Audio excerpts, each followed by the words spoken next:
tunay na kaligayahan.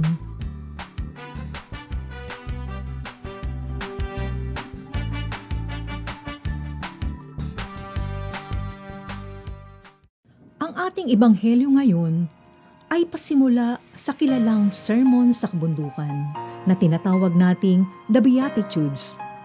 Sa wikang Latin, ang Beati ay literal na nangangahulugang ang masasayang tao o ang mga pinagpala sa ating sariling wika. Ang nilalaman nito ay mga hamon sa buong buhay ng mga nais sumunod kay Jesus bilang kanyang mga disipulo. Inilatag ni Jesus sa maiiksing pangungusap kung paano makakamtan ang hinahangad na kaligayahan ng bawat nilalang. Naiibang sistema ng pagpapahalaga, isang sistema na higit na nakasalalay sa Diyos kaysa sa ating sariling lakas, kakayahan at programa sa buhay. Pinagpala ang mga taong walang inaasahan kundi ang Diyos, sapagkat kabilang sila sa kaharian ng langit. Pinagpala ang mga nagdadalamhati, sapagkat aaliwin sila ng Diyos. Pinagpala ang mga mapagkumbaba, sapagkat mamanahin nila ang daigdig. Pinagpala ang mga may matinding hangarin na sumunod sa kalooban ng Diyos, sapagkat sila'y bibigyan kasiyahan ng Diyos. Pinagpala ang mga mahabagin, sapagkat kahahabagan sila ng Diyos. Pinagpala ang mga may malinis na puso, sapagkat makikita nila ang Diyos.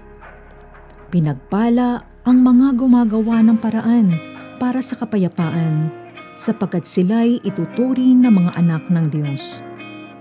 Pinagpala ang mga inuusig nang dahil sa kanilang pagsunod sa kalooban ng Diyos, sapagkat kabilang sila sa kaharian ng langit.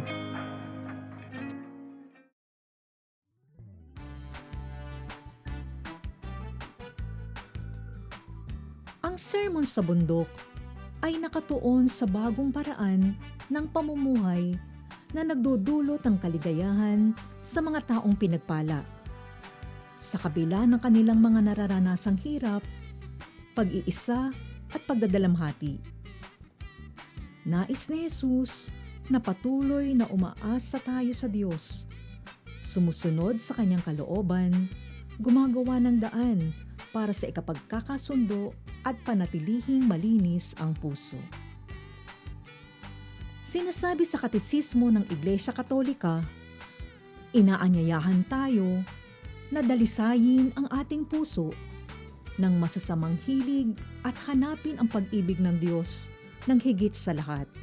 Itinuturo sa atin na ang tunay na kaligayahan ay wala sa kayamanan o sa katiwasayan, wala sa dangal ng tao o lakas, ni sa alinmang gawa ng tao, kahit na pinakikinabangan tulad ng agham, teknika at sining. Wala sa kanino mang nilalang, kundi sa Diyos lamang, bukal ng lahat ng kabutihan at pag-ibig. Ang pera ay idolo ng ating panahon. Dito sumasambang kusa ang karamihan. Sinusukat ang kapalaran ayon sa dami ng salapi. Ginagamit din ito na sukatan ng karangalan.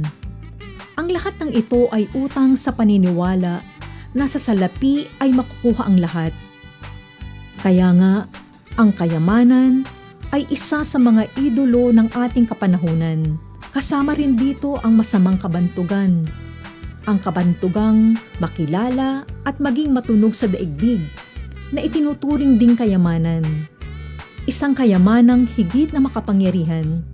Isang bagay na tunay na hinahangaan.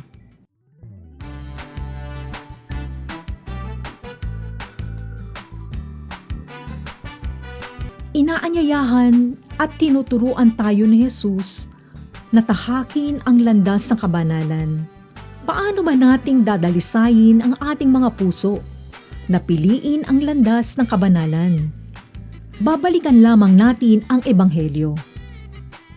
Humugot ng pag-asa sa Diyos, kilalanin ang Diyos na pinagmumula ng aliw sa buhay. Maging mababang loob at huwag magyabang. Pagsumikapang sundin ang kalooban ng Diyos at umiwas sa mga tukso. Maging mahabagin.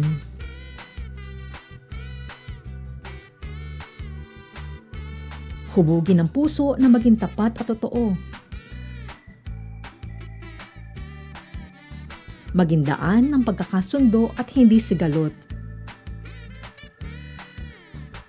Manindigan sa kung ano ang totoo kahit pa inuusig ka.